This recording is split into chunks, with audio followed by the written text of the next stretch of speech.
Hello, thanks for joining me for another review. Today we're going to London and the Boxcar, and this is their Home Over There IPA. So it's a New England IPA then, coming at 6.5% ABV. So it's a 440ml can. This beer was packaged on the 11th of December of 2019, best before the 11th of April of 2020, which we're in now. Yeah, check out that bit of artwork going on there. Isn't that cool? Let me just let it focus. There we are. Pretty cool stuff. So this beer is a fairly new release. It's been in this neck of the woods, hence the canned on date. Obviously since December.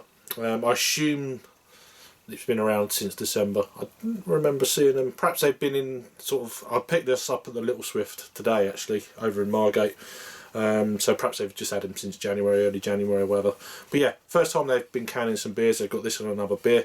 So I thought I went ahead and picked this one up. This beer is brewed with Citra, Mosaic and Simcoe. So let's crack on with it.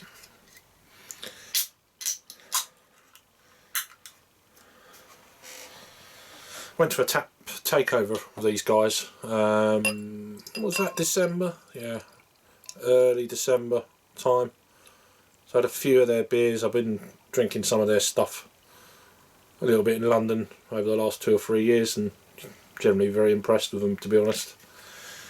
Let's give it a little tap, get rid of them bubbles, usual thing. So what we got?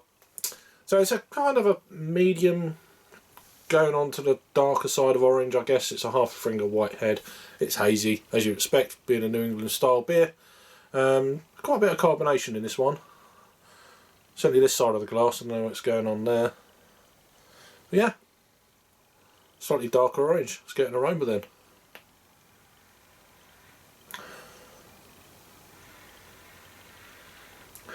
I'm getting like a dried kind of mango.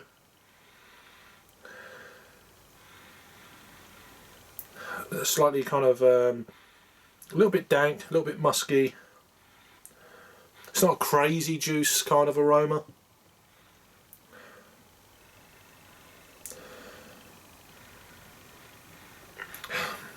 Yeah, a little bit of maybe dried orange, that sort of thing. Touch of pineapple. There is a slight sweetness coming off that. But it's not crazy sweet or crazy kind of juicy on the nose. So we'll get on the taste then. Cheers.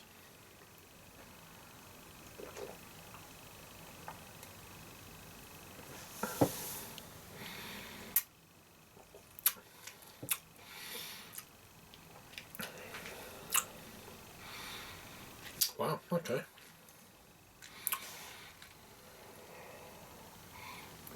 I'm getting like a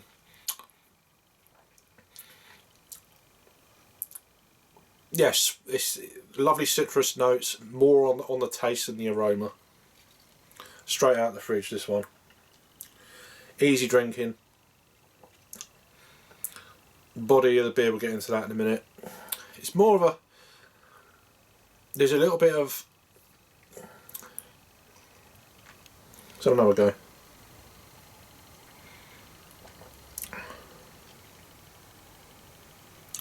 I get a little bit of pear. Obviously citrus, juicy citrus, a little bit of a dry, there's a slight dryness to it. I don't know if it's Mosaic, probably a little bit of that kind of, a lot musky, sort of dry.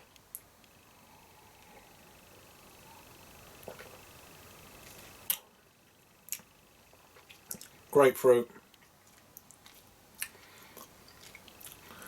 It's more of a juicier pineapple on the taste, and more of a kind of a drier kind of edge on the aroma.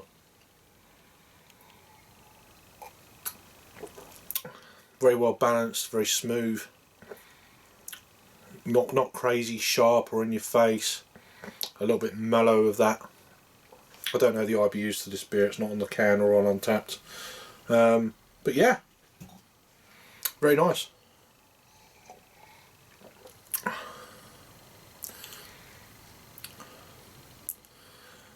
maybe a touch of mango.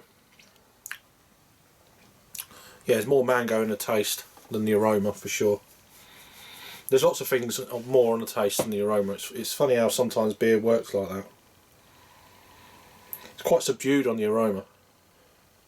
But then I've had beers the other way around where it's been like big bang in your face aromas and then a little bit subdued on the taste. I'd rather it this way around.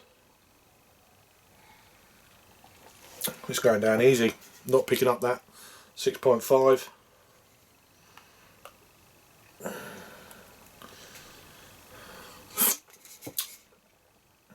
Boxcar Canyon, how cool is that? So they're a well-known brewery, certainly out of London. They're out of Bethnal Green in London. I've been very impressed. They do a lovely milkshake IPA. Well, they did do a few years ago. They do various kind of different numbered of their pale ale, that sort of thing. Which I think I've reviewed one of them and had a few others while I've been in London, going to different bars and stuff. But it's nice to see their beers actually starting to filter out a little bit from London. So I really do rate these guys. Despite what they did, the couple of beers they did, or 2 or 3 beers they did with Beer 52, which basically was not their beers.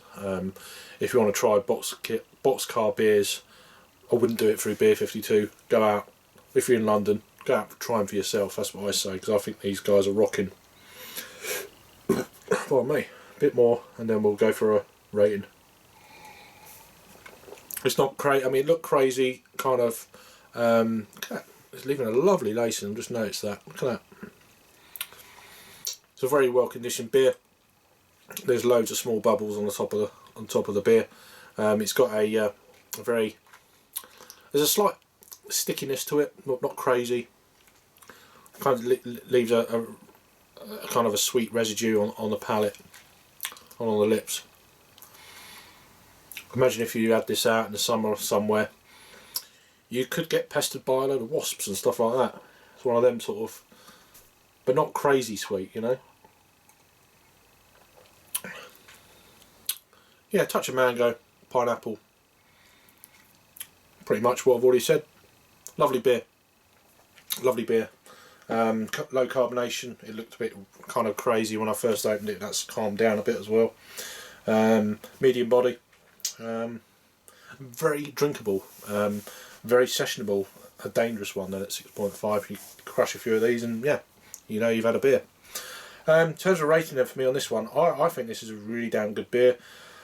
I'm going to give this a 8.5 out of 10, so it's a 4.25 on the Untapped scale. I think it's got a lovely kind of creamy, smooth mouthfeel that comes more and more as you drink it. It's not, you don't get it at first, but it's starting to creep up on me. It's very smooth, very well made beer, and I'm glad that this certainly this can is and their can. I don't know if they're using their own canning line or they're subbing it out somewhere or whatever.